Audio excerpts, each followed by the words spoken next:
Mesdames, Messieurs, bonjour, bonsoir, dépendant de l'endroit où vous nous écoutez, et bienvenue à Tête à Tête avec Jean-Emmanuel Pierre. Aujourd'hui, nous allons parler à la fois d'économie et de social, avec cette aide annoncée par le Fonds monétaire international, une aide d'urgence de 105 millions de dollars pour Haïti qui est plongée, dit le FMI, dans une crise humanitaire aggravée par l'inflation. Les fonds doivent permettre au pays de soutenir les personnes les plus affectées par la hausse des prix de l'alimentation grâce à des distributions de nourriture et des versements aux ménages les plus vulnérables. Vous en conviendrez que les intentions sont nobles. Le Fonds monétaire international qui vole au secours de la population haïtienne en grande difficulté. Mais un peu plus loin, on lit dans ce communiqué que le financement se fera via la facilité de crédit rapide qui permet un prêt à un taux zéro en direction des États à faible revenu faisant face à une situation d'urgence. Et l'instrument de financement rapide, le IFR du Fonds monétaire international, accorde un concours financier afin d'aider à rétablir la balance de paiement. Et ça change toute la donne. D'une aide humanitaire, on est passé en fait à un prêt, même quand il s'agit d'un prêt à taux zéro. Nous allons discuter avec Frédéric Boiron, sociologue, de cet aspect de l'aide humanitaire, cette fausse aide humanitaire. N'oubliez pas, si vous n'êtes pas encore abonné, de vous abonner à notre chaîne et surtout partager et demander à vos amis de s'abonner. Écoutez. Dans un premier temps, le FMI annonce une aide. Et quand on fouille, on se rend compte que ce n'est pas une aide, mais un prêt à taux zéro. Alors qu'une aide, c'est une aide. Si je te promets de t'aider, je t'aide. Mais si je te prête de l'argent, je ne t'aide pas. Au contraire, je t'aide probablement à t'enfoncer. Alors c'est ça le jeu qui se joue présentement, c'est qu'il y a un jeu de vocabulaire autour de l'aide qu'on donne à Haïti. Alors qu'en réalité, Haïti ne reçoit pas d'aide. Haïti reçoit des prêts à taux zéro, des prêts à taux préférentiel, mais il ne s'agit pas d'aide.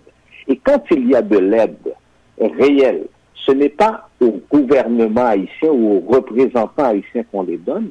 On donne cette aide à des ONG et généralement le pays qui donne l'aide donne cette aide-là à des ONG de son propre pays.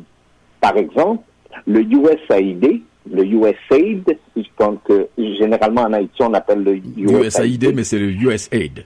Voilà, le USAID donne de l'argent, reçoit de l'argent du gouvernement américain pour faire des programmes en Haïti. Or, le USAID embauche des Américains, achète des produits américains, achète des services américains. Donc, j'ai écrit 3 livres sur la démocratie, donc sur un ensemble de projets, de choses qui se passent à travers le monde. Je crois que dans ces 3 livres-là, à chaque fois, je suis revenu sur l'idée pour dire que l'aide internationale est paramétrée pour être dépensée dans le pays donateur. Et le Canada n'échappe pas à ça, en passant. Le Canada fait exactement la même chose. Donc, c'est cette nuance-là qui ne doit pas nous échapper, c'est que on ne reçoit pas d'aide. Haïti ne reçoit pas d'aide. Tu as compris que, en insistant sur le fait que c'est une aide qui est un prêt dans la même phrase, dans le même ordre d'idées, c'est une aide mais qui est accordée à Haïti avec un prêt à taux zéro. C'était justement une manière pour nous de souligner toute la contradiction de la chose. D'abord, il faut rappeler que à la fois la Banque mondiale, à la fois le Fonds monétaire international ne sont pas des institutions, les institutions de Bretton Woods qui sont là pour donner de l'aide. Ce ne sont pas des institutions humanitaires, ce sont des banques. La deuxième chose qu'il faut souligner dans ce que tu as mis en valeur, tu as monté en épingle, c'est que souvent l'aide internationale est présentée en tant que telle, mais sans donner la perspective de ce qu'il y a derrière en retour. Comme par exemple, dans certains cas, certaines institutions parlent de prêts de prêts à tirage spéciaux. Et souvent, ces prêts-là ne sont pas débloqués, Frédéric Boiron, parce que le pays n'a pas la possibilité de présenter des projets ajustés, adaptés aux demandes. Pendant ce temps, le compteur de la dette commence à rouler et les intérêts. Souvent, il y a des prêts comme ça qui passent dans les intérêts. La question que je voulais souligner, que je voulais te poser, Frédéric Boiron, finalement, l'aide à Haïti, quelle serait l'aide le plus approprié? Au moment où on se parle actuellement, l'aide que vient de donner le FMI, enfin le prêt à taux zéro que vient de faire le FMI en Haïti, à Haïti, moi j'ai un autre souci. Puisque le gouvernement de Ariel Henry n'est pas légitime, et ça tout le monde le reconnaît, même ceux qui prêtent de l'argent à Ariel Henry, même le gouvernement du Canada le reconnaît, les Américains le reconnaissent, il n'a pas la légitimité d'endetter les Haïtiens. Il ne peut pas emprunter de l'argent au nom des Haïtiens. Parce que ce sont les Haïtiens, les contribuables haïtiens et haïtiennes, qui vont rembourser cette somme-là, éventuellement. Donc, ça, c'est le premier souci que j'ai. Le deuxième, pour répondre spécifiquement à ta question, il faudrait, à ce moment-ci, que le secteur, je dirais, de la société civile haïtienne, le secteur communautaire, l'équivalent de ce que font les ONG en Haïti, qui sont des organisations nationales haïtiennes, soient capables d'être intégrés dans le processus pour justement recevoir cette aide-là, plutôt que de l'aide qui passe par les ONG. J'entendais des commentateurs en Haïti qui disaient que les ONG ont commencé à fuir le pays avec l'insécurité. Donc, il n'y a plus de programme par les ONG. Donc, les seuls programmes qui existent dans le pays, ou majoritairement les programmes qui existent dans le pays, sont des programmes faits par des organisations à but non lucratif, des ONG haïtiennes. Et ces ONG haïtiennes ne reçoivent pas d'aide, ni de l'État haïtien, ni de l'étranger, à moins d'être, par exemple, des organisations qui ont des ramifications internationales. Je pense par exemple au YMCA, que je connais bien, qui peut recevoir de l'aide de d'autres YMCA à travers le monde.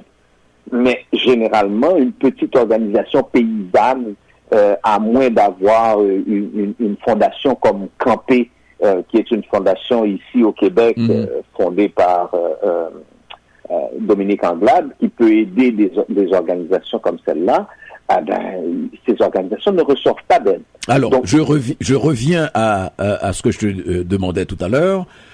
L'aide la plus appropriée, ça devrait passer par des organisations locales, mais est-ce que ça devrait aussi être discuté en amont autour des besoins? Oui, toute aide, toute aide, même tout prêt doit être basé autour d'un projet. Parce que il faut des projets.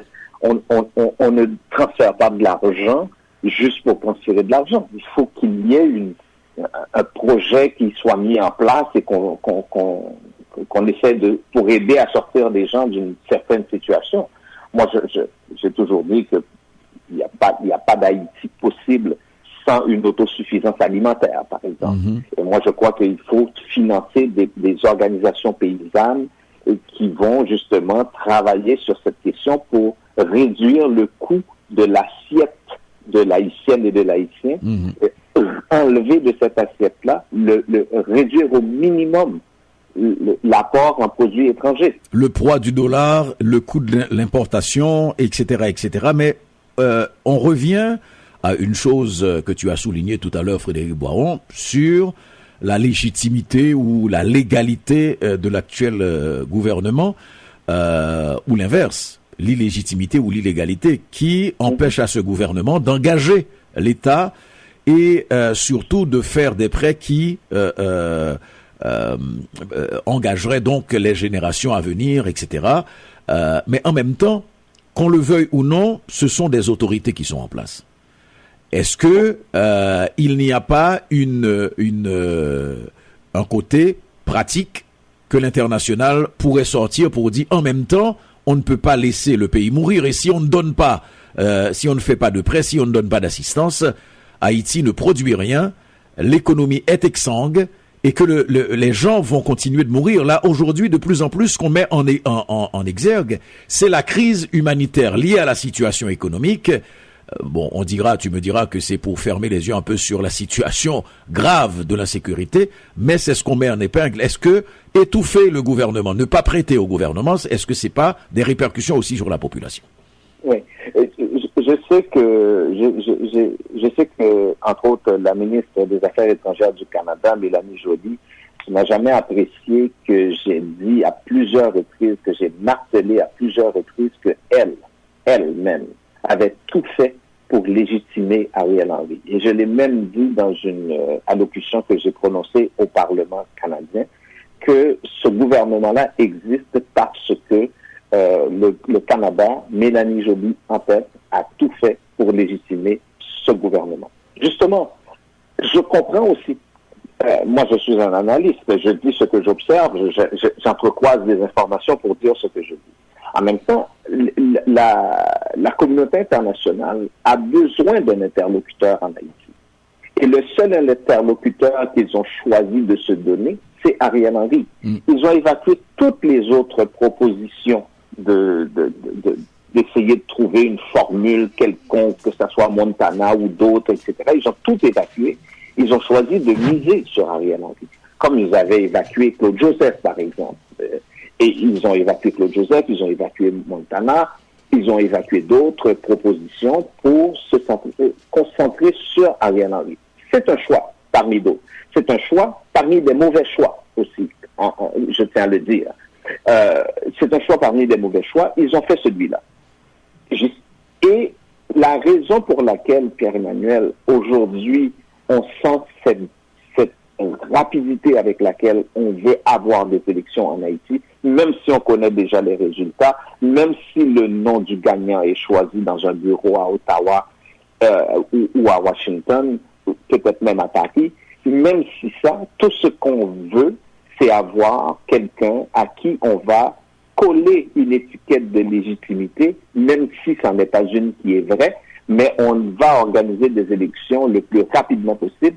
Et ça, c'était le plan de Marc Garneau, qui était l'ancien ministre des Affaires extérieures du Canada.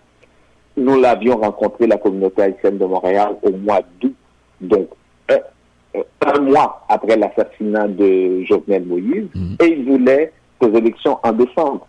Et là encore aujourd'hui, on veut encore des élections pour se donner un interlocuteur dans une situation où il est impossible aujourd'hui d'avoir des élections crédibles avec une insécurité galopante. Et pour terminer, Frédéric Boiron, quand on met en perspective tout ce qui est en train de se passer, on avait déjà analysé la fragilité de la police sur un double aspect. D'ailleurs, il y a des organisations de défense des droits de l'homme qui avaient souligné le fait que la police était infectée à 50%, infiltrée par des gangs armés, 50% de policiers qui appartiendraient donc à des groupes armés aujourd'hui.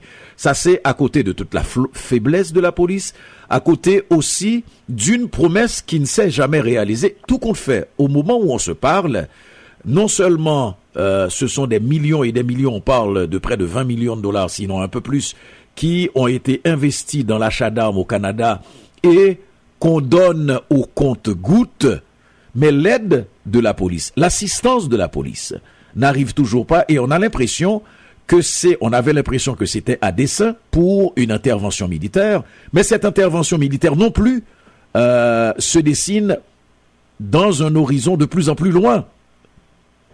Oui, il y a beaucoup de choses dans ce que tu viens de dire, Pierre-Emmanuel. Est-ce que les gangs ont infiltré la police, ou est-ce que la police a infiltré les gangs? Ou est-ce que tout on a l'impression que c'est l'inverse. C'est les gangs qui ont infiltré la police. Oui. Oui. Oui, effectivement, les gangs ont infiltré la police, une police qui est consentante de ça. Moi, je l'ai dit aussi que si on fait le total, on va se rendre compte que le policier le mieux payé présentement en Haïti, à part des officiers, gagne environ 12 dollars canadiens par jour. Alors, à 12 dollars canadiens par jour, armé jusqu'aux dents, je pense qu'un policier devient une proie facile pour la criminalité. Donc ça, c'est pour moi, et quand j'entends des gens des différents gouvernements canadiens, américains et autres dire que la solution haïtienne passe par la police, je dis, mais de quoi vous parlez? Et la police haïtienne ne peut pas faire partie de la solution. Vous pouvez les former autant que vous voulez, ça ne fonctionnera pas.